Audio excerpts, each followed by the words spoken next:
You ask Tiger to solve. This deals with linear equations with one unknown. The final result is d equals 1.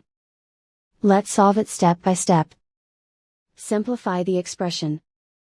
Multiply the fractions. Break up the fraction. Simplify the fraction.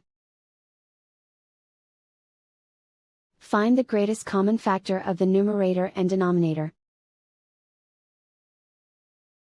Factor out and cancel the greatest common factor. Group all d terms on the left side of the equation. Subtract d from both sides. Group like terms. Simplify the arithmetic. Group like terms.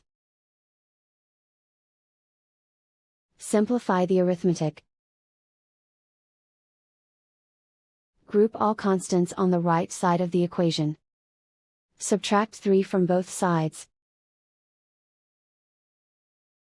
Simplify the arithmetic.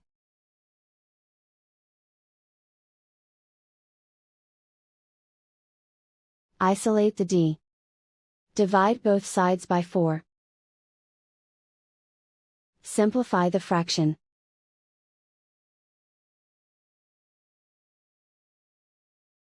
And so the final result is d equals 1.